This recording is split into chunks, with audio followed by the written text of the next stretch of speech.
Hello there, I'm Katie Millard. I'm Katie the Happiness Coach. I'm also the wing woman for Shropshire Women in Business.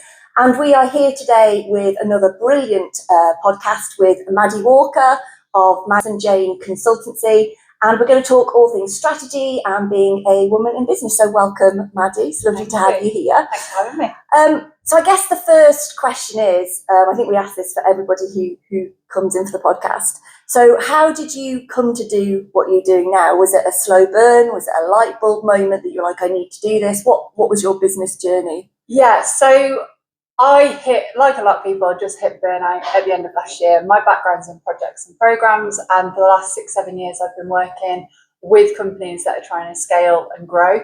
And there's a couple of big things. One is around clarity and alignment with companies, and another thing is the knowledge transfer within businesses. So quite often a business owner is taken out of the business to do development, and then they're dropped back in, not necessarily with the tools of how to apply it. So that was the main foundations to doing what I do, is working with broader companies to apply strategy at the root.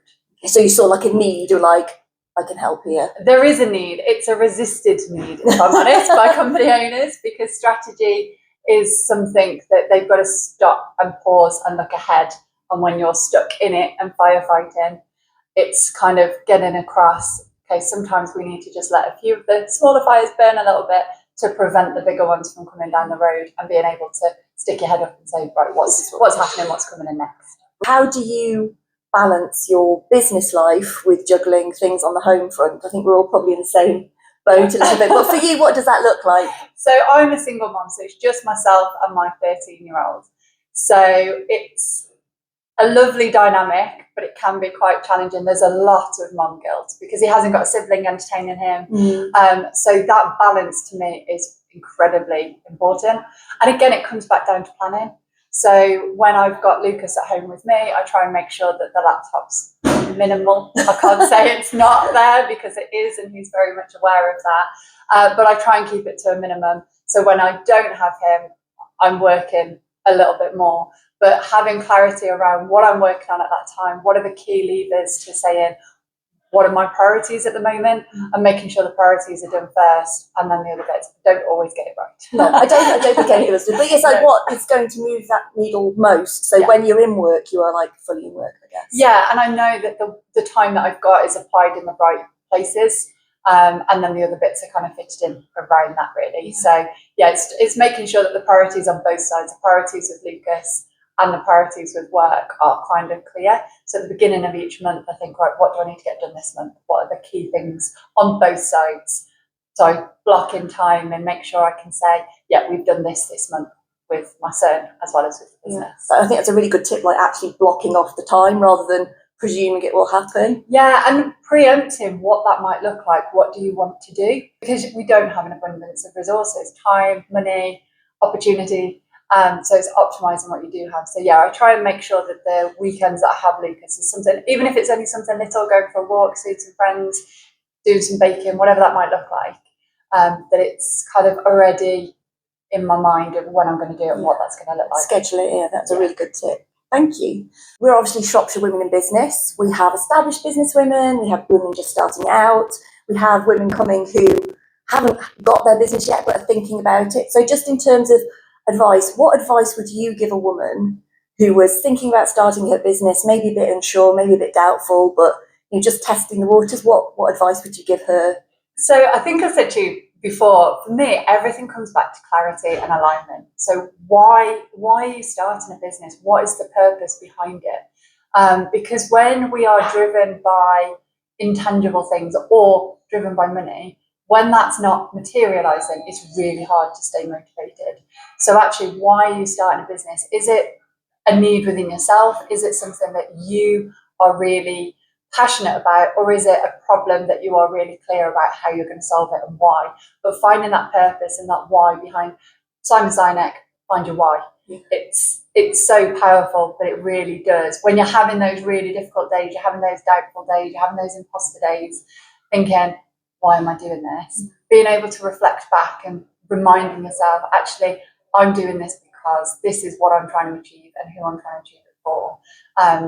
really helps to bring it back. That's the thing that gets you through, isn't it? The why, because if the money's not coming quickly or the recognition or whatever it is, it's that kind of passion, that drive, that what do you want out of it, what change do you want to make is the thing that keeps you going. And going. early days, writing some notes to yourself as to why you're setting it up in the first place, what is driving you, what problem are you trying to solve, or where are you trying to add value, what is that purpose behind why you're doing what you're doing.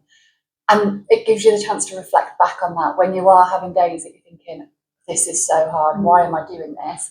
You've got it there to reflect back on. And if that changes, that's fine, but remain or retain that why, that purpose. It can evolve, it can change, but keeping that at the forefront is really, really powerful. Crucial, isn't it? Yeah. Are there any myths that you would like to bust about what it really takes to grow a business? Yeah. So there's a huge push for people to start their own business. There's a lot of influencers, there's a lot in the media, there's a lot of information out there that's portraying starting a business as something quite easy and something that anybody can do. And knowing why you're wanting to do it, but understanding quite often people start a business because they've got a passion for what they do, or they're doing a trade, or they're doing something that they think, I can do this better on my own. Be really clear what that takes to run a business. Otherwise, you're just going to create a job for yourself that you need to bring in probably 3 times what you were earning before just to pay yourself the same. And the work hours are far longer. The pressure is a lot more. You think you've got pressure from your boss, but ultimately you can turn it off if you want to. So being really clear, and it's absolutely not putting people off doing it, but being really honest with yourself why you're starting it and what it is actually going to take. And it's one of the things that we'll talk about today is around strategic pillars, and understanding the foundations of what it takes to run a business and when each thing comes in, and whether you've got the grit and determination to do it, because it is tough.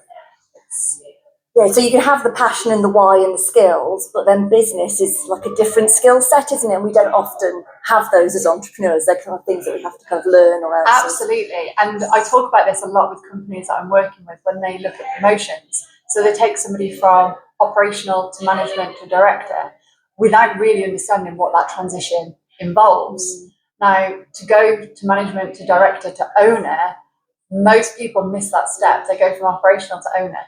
And they've never really looked at a P&L. They don't know how to look at finances. They don't know all the different pillars. That is the big bit of advice, is understanding what those pillars are. So it's your vision and leadership, it's your marketing, it's your product, it's your customers. All these things form the foundation of the business, and they all need your time and attention and resources.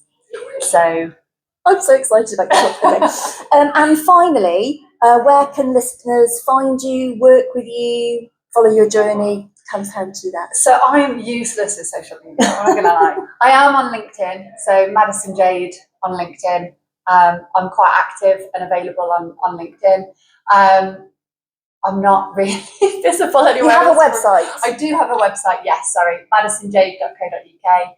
And I work with people from a coaching and one-to-one perspective, looking at what their priorities are, how do they set them, how do they get themselves on the right track, right down to specific strategies around customer acquisition or lead generation, for example. So it can be very flexible around what sounds so awesome. Right, thank you so much, Maddie. It's been an absolute pleasure having you on.